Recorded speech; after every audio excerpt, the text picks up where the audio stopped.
はじめまして、あきらです。白血病になりました。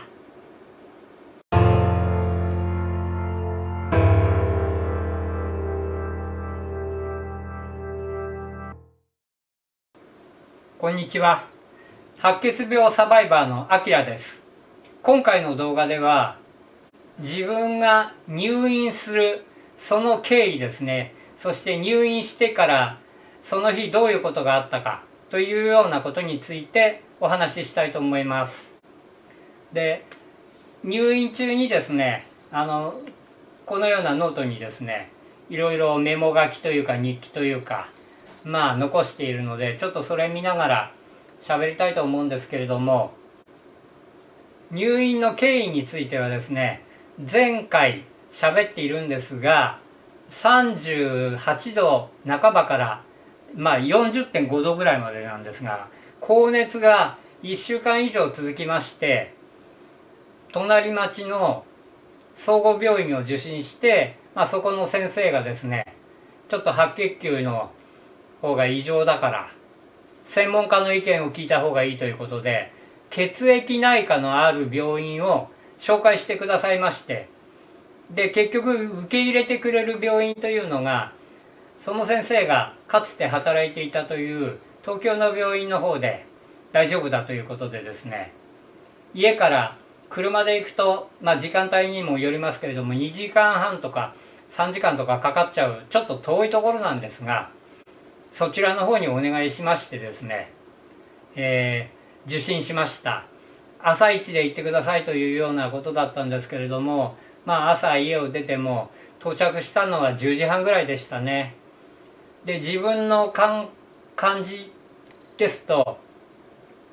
とりあえずいくつか検査をして、ある程度その結果が固まるのを待って、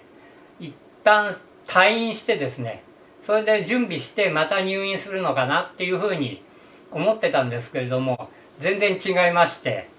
でその日も朝測ったら熱は39度ありまして、ちょっとフラフラした状態だったんですけれども、とにかく検査、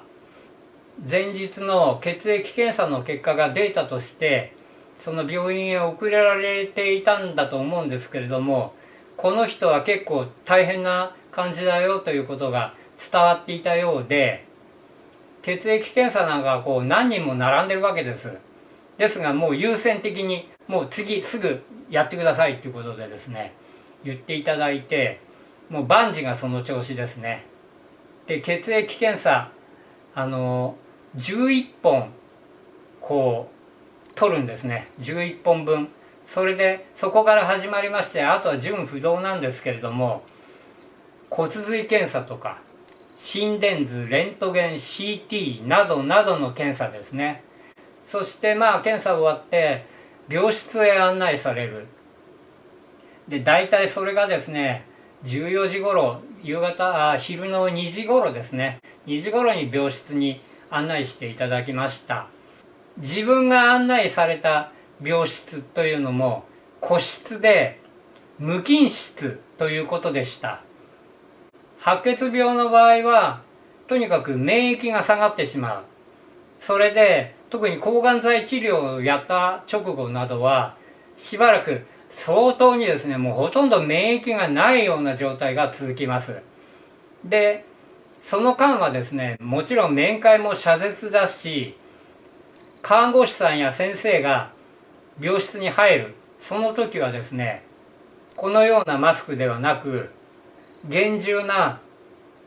高性能マスクをしてでないとですね、入ってこれないというような、そのぐらいに守られた状態になるんですね。とにかく入院するということ自体が初めて、そしてその後解熱剤の点滴を入れましょうということでですね、点滴針を腕に刺されるわけなんですけど、点滴をされるというのも初めての経験で、とにかく初めて尽くしの白血病なんですね。入院中は、左腕または右腕、この手首のあたりにですね、バーコード付きのリストバンドをつけられまして、いちいちそれでバーコードでピッと読んでですね、患者さんを、特定っていうかその ID コードを読み込ませていろいろなデータを入れる。それらのデータは全部つながっていましてですね、その誰がどの端末からでもその ID を入れ込めば、この患者さんはどういう患者さんですよ、どういう症状ですよ、今どういう処置を行っていますよ的なことが簡単にチェックできる、調べられる。今この看護師さんがお話をしてくださるお話をこちらも返答する。それが次の看護師さんはパソコンでその ID を入れただけでこういうやり取りがあったっていうことをもう全部把握できるわけなんですよ。今こういう状況だからこうだということがですね、みんなに分かるようになってるっていうのがちょっと驚きでしたね。で解熱剤を入れていただいて、だいたい夕方、ぐらいになるともう熱が完全に下がりまして、1週間以上ぶりにやっとシャワーを浴びることができました。個室にシャワー、そして便器ですね、それのユニットがあるんです。でその隣に洗面化粧台があると、そういうような作りだったんですけれども、久々にシャワーを浴びてですね、やはり気持ちが良かったですね。頭も髪の毛も洗いまして、とてもさっぱりしたなっていう感じでした。ずっと高熱が続いていたんですけれども、その間も自分は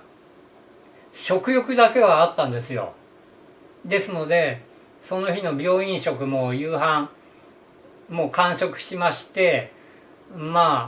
そこは最初からですね、食が細かったりしたらやっぱり体力がない状態で入院っていうことになっちゃうんで大変だったのかなとも思うんですけれども、そういったことが一段落して、主治医の先生が病室に見えましてですね、いろいろなお話を説明をしてくださったんですね。で自分はとにかく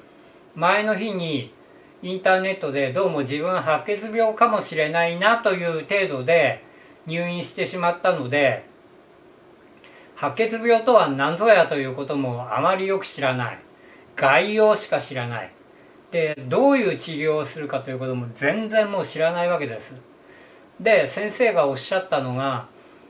レントゲン写真を見て肺に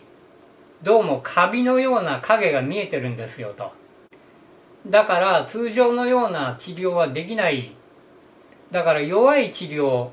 弱い抗がん剤をかけていくような感じで様子を見ていくことにしますというようなお話でした。でそれを明日からやりますよっていうんですね。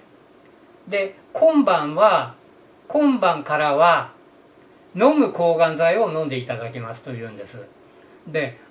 飲む抗がん剤っていうのもあるんだなってその時にやはり初めて知りましたけれども、それを飲んでですね、翌日抗がん剤ってすごく気持ち悪いのかなとか、なんかいろいろ話聞くけどなとか思いながら、思いを馳せながらですね、その日は一応終わりという、そういう感じでしたね。で病院自体は21時が消灯時間なんです。で廊下の電気なんかも21時にだいたい消されると。夜中に看護師さんが巡回される時なんかは懐中電灯を持って巡回してくるって感じなんですけど、自分は個室だったので個室の場合は自由ですというんですね。なので好きな時間に寝て起きてみたいな、そういうことが可能だったんですけれどもね。ということで今回の動画では実際に入院してからその夜までどういうことが行われたかというようなことについて具体的にお話ししてみました。次回はいきなり命の危機クライマックス、もうこの時すでに命の崖っぷち、そのような状況になっていたというようなことをですね、話したいと思います。最後までご視聴いただきましてありがとうございます。よし、おっさん頑張れと思っていただいた方、ぜひチャンネル登録、高評価、そして激励のお言葉などコメントなどただけましたら励みになります。どうぞよろしくお願いします。